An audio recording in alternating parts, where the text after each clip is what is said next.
Blessings, everyone. Because the energy has been very filled with spirit the last few days, this time of year, all of the veil is thin and we're connecting with our loved ones in spirit, and there's so much energy of the higher dimensions and realms. I was kind of nudged today to do an oracle reading based on the soul, just to keep a grounding sense, because we are here on our journey, exploring our story and our joy, or all the different facets of experiences we're having. So Spirit nudged to do the first oracle reading. I'm just going to pull one card, and it's going to be based on kind of like a theme or a mantra we can ask ourselves just to ground in a little bit and think about. And the second one will be just an answer. We all have something deep within that we're asking for right now, and the angels are giving a simple answer to a question that will pertain to our specific situations for whoever's watching. So the first thing I would like to do is say thank you to Source for allowing me to be a medium of light.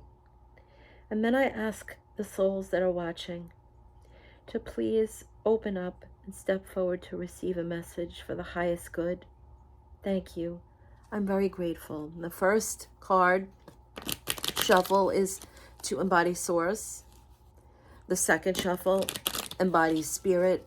And the third is always to honor soul, the journey. That's what we're all here doing. We're all that beautiful facet. Then I just move the cards. And whatever comes out, that's going to be, they're going to let me know which one to take. Sometimes it moves up, sometimes it's not. It falls out of the deck, and this one is moved. And they said, am I communicating my needs? Your needs matter. What are you needing right now? What haven't you communicated? What are you afraid of? Is it possible that what you are feeling or fearing is not true? Today's soul action. Journal these answers. What are my needs? Am I saying no and yes enough based on my desires? Am I telling my full truth? Do I believe that my needs matter? And do I share them with others? Do I ask for what I want? When communicating my needs, what am I resisting and with whom? What do I need in order to feel safe enough to express my needs? Something so simple. And I know asking myself this personally, I think, oh, of course I am. I've gotten past all that now. I know me, know thyself. This is what the guides are saying, know thyself. And once we do, it's much easier. But sometimes we take on these different roles, and we don't want to think that we are capable of doing that, because we're all spiritual and we're learning and we're on the journey and we know better. But we take on the role of the martyr. Think about, I know there's a lot of parents out there, and you go through your day, you do your thing, and then you come home and you got to cook dinner and you're cleaning and you're in a huff. Somebody offers to help and you're like, no, I'll get it, I'll do it. And then after it's all done, you throw your feet up and say, nobody appreciates what I do. Is that true? Are we being the martyr? Are we stepping in, doing above and beyond because we have this idea that either this is what we're supposed to do and we have guilt if we don't? Or is it because we're the controlling martyr and nobody's going to do it like we do it, so it's our job? Why are we giving ourselves these titles? Is it about emotions? Are we not communicating what we need because we've become sensitized to walk around in eggshells with people? We don't want to face reactions. Oh, it's so complicated. I don't want to hurt anybody's feelings, or I don't feel like dealing with people's reactions to me when I express what I need. Are we overthinking what we need? Is it something simple? Maybe it's something simple like, you wake up in the morning and everybody's chatty around you and you just need that space to be silent. But you don't say anything. Maybe you just get up and leave the room, or, you sit with a gruff face and always have to explain yourself, when simply it's just something like saying, don't talk to me before I have my coffee. We can do these things. Why don't we?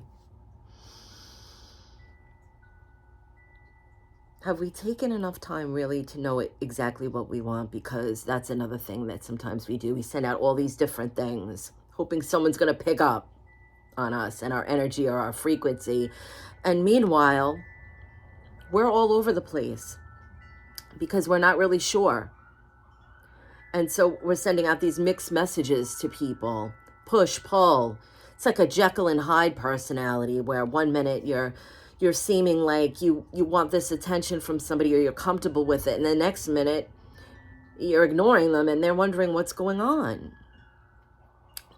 What is it that we are or we're not comfortable with our interactions with people? These are all things we really have to sit down with ourselves and get to know. When they say know thyself, they don't just mean in a sense of some dramatic spiritual experience. They also mean it before we communicate.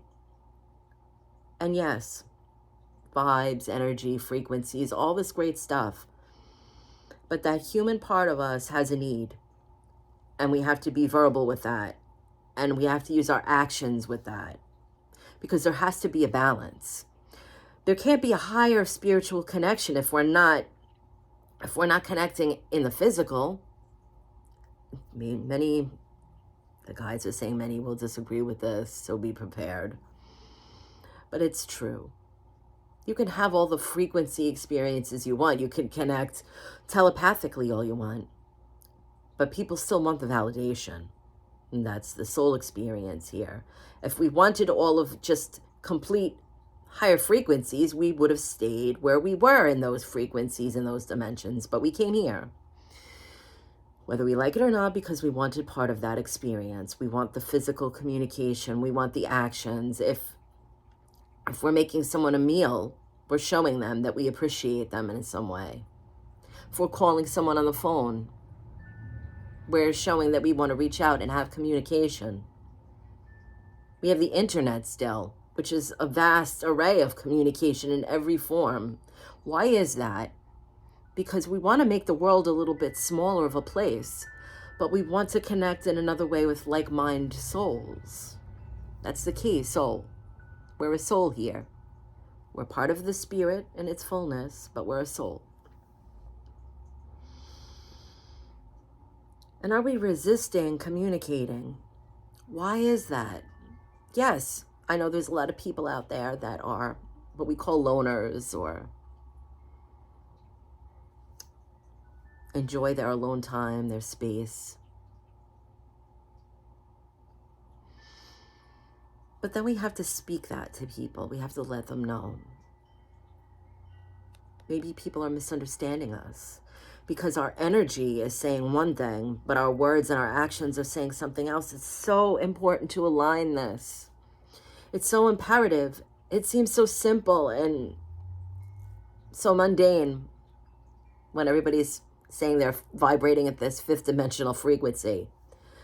But is it? If we perfected this, then why is there so much miscommunication and misunderstanding? And I don't mean it in an angry way. I mean it for what it is. And I experienced something they're bringing up this morning, that I've had a lot of interactions with these. I know that's not fair to label, but it's the best way that I know how to express it. It's like a Jekyll and Hyde personality archetype, where you're going along and you're thinking it's one thing, and then all of a sudden, out of nowhere, it's like, wow, I haven't heard from them in 3 days. What's going on? Or they're very, very affectionate, and then in front of everybody, they're like, oh, no, I don't want everybody to know that I want to be affectionate with you. And it doesn't mean it just romantically, even as a friend. Yet we question ourselves, why are they, so easily affectionate with everybody else, but not us? What are they ashamed of? So it starts causing these, and it might not be anything, but these type of interactions start causing so much confusion, because the mind, when we get in our mental world, it wants to fill in the blanks automatically. Somebody isn't speaking to us for 3 days. The silence is not something we're all comfortable with. When we're inducing it with ourself, it is. But when it's between us, it doesn't feel natural. And right away people are saying, are they mad at me? Did I say something wrong? Are they not feeling connected with me anymore? We try to fill in the blanks. And we can't beat ourselves up for that, because it's so important. We still need the communication. We're not beyond that. We're not above that. It's a beautiful blessing to have that here. That's why there's poets and musicians and photographers and dancers, because we're all expressing. That's why we chose to have a physical experience, to experience what it's like to express and experience the expression. So this is something that we can ask. Am I communicating my needs? And am I also listening to what someone else is telling me without judging them? And the next set is just an angel answer. So as I'm shuffling, I do 3. Just take a moment and ask within your very heart, what is an answer you would like to receive from the angels right now? Think of something that's been in your heart, whether it's a love interest, a career move, something to do with your education, or maybe something to do with your spirituality, taking a certain direction. Whatever that is to you, ask. And trust to get your answer. Because something that they've brought up quite a bit, the angels have been asking, is why do we pray and ask if we're not ready to receive? So many people take a knee and ask for a miracle, and then when we present this, it's hard for them to accept it. So the angels are saying we need to get past that. If we're going to ask, just know that we're going to answer. We're there. But you need to ask and you need to trust. Yes, that's the truth. The angels are clear. We have to trust how the answer comes. I'm going to pull a card. But for the many other times, trust when we ask that the answer will come. And sometimes it will be blatant. And sometimes it just takes a little bit of accepting what the answer is, because we were hoping it would be a certain way. So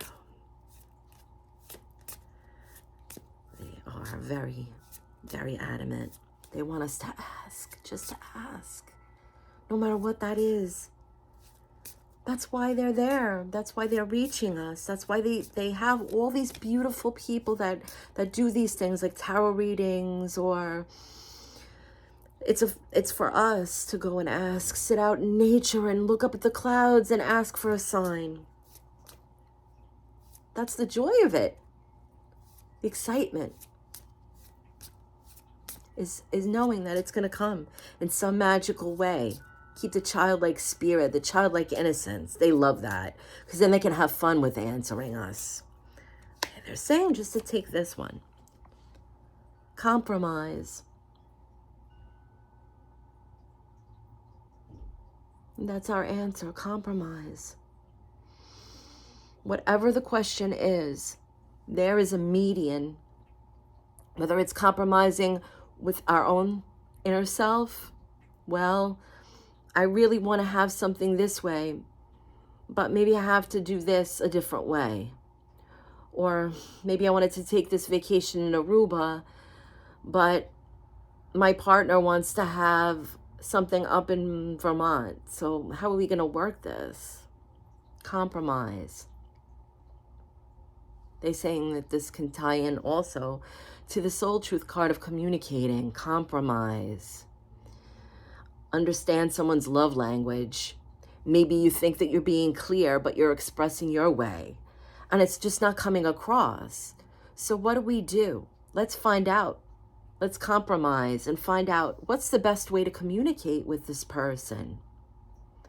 What am I noticing that they understand the most, and how can I do that so I can get my feelings and my point across in a way that they understand? So that's the answer, compromise. Maybe that's not an answer we were expecting or wanting, but you'll know in your core if this resonates. So they're pulling their energy back. Thank you so very much for allowing me to share a message with you today.